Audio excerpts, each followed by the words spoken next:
कहानी नई बहू की कुरकुरे रोटियां। गांव में एक सीधा सादा परिवार रहता था। चौधरी रामदयाल का परिवार। उनके घर में चार लोग थे।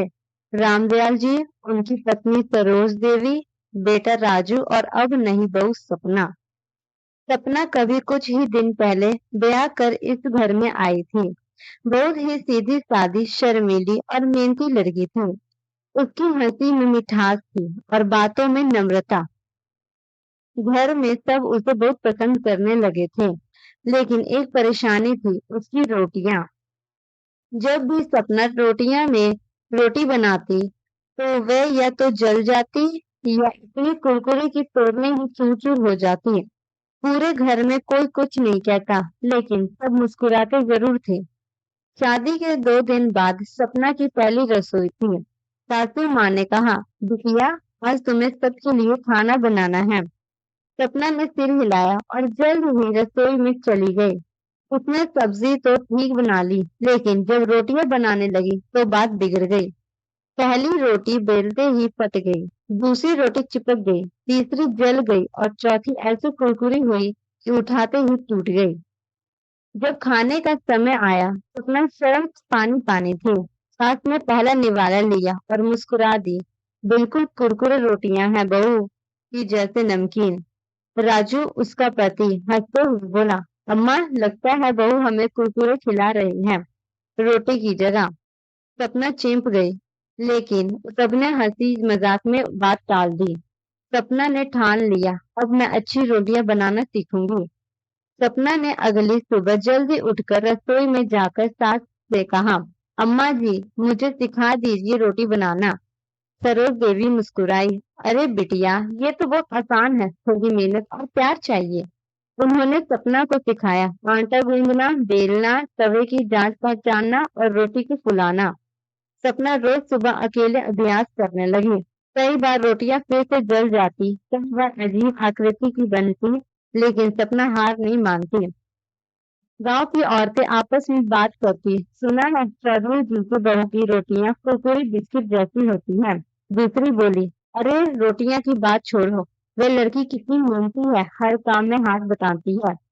धीरे धीरे गांव की औरतें भी सपना से मिलने आने लगी, कुछ रोटियां में मजे लेने तो कुछ सीखने की उम्मीद में। एक दिन गांव की बुजुर्गी आई और बोली, बेटा, एक रोटी बना के तो दिखा, सुनते हैं तेरी रोटियां चटपटी होती हैं।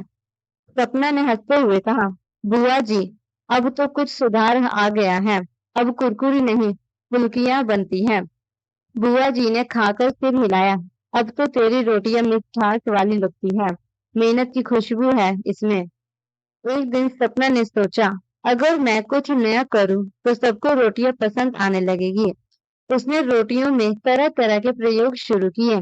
कभी धनिया डाला, कभी अजवाइन, कभी हल्का घी लगाया और कभी प्याज लहसुन का भरावन। धीरे धीरे उसका प्रयोग गांव में मशहूर होने लगा। नई बहू की रोटियां अब सिर्फ कुरकुरे नहीं, बल्कि सुगंधित और स्वादिष्ट होती गई। गांव की औरतें उसे रोटी बनाने की सलाह लेने आने लगी। बच्चों के उसके साथ की रोटी इतनी पसंद आई कि वे कहते, माँ, हमें सपना चाची की रोटी खानी है। एक दिन पास के शहर में एक महिला मेले की घोषणा हुई, जिसमें सबसे स्वादिष्ट रोटी बनाने की प्रतियोगिता थी। राजू ने कहा, सपना, तुम्हें हिस्सा लेना चाहिए। अब तो तुम्हारी रोटियों के चर्चे गांव में बाहर में हो चुके हैं। सपना ने पहले तो मना किया, लेकिन फिर सबके कहने पर तैयार हो गई। प्रतियोगिता के दिन वह तवे, बेलन और अपने मसाले लेकर पहुंची। बहुत सी महिलाओं ने भाग लिया, किसी ने तंदूरी रोटी बनाई, किसी ने सिम्मी रोटी और सपना ने बनाई घी वाली सादी मगर नरम और हल्की फुल्की रोटियां। सर्जों से स्वाद रखा और जब परिणाम आया, सपना को पहला इनाम मिला। अब सपना की पहचान सिर्फ नई बहू तक नहीं थी, वह गांव की सम्मानित महिला बन गई थी। उसकी रोटियों की खुशबू पूरे इलाके में फैल चुकी थी। रामदयाल जी ने हंसते हुए कहा, जिस बहू की रोटियां पर लोग हंसते थे, आज उसी के हाथ की रोटियां सबसे ज्यादा तारीफ पा रही हैं। सपना अब गांव की लड़कियों को खाना बनाना सिखाती थी। उसका सपना था, हर लड़की को आत्मनिर्भर बनना चाहिए।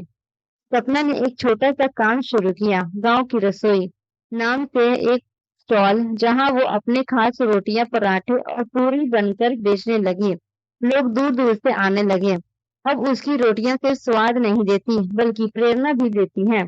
सीख।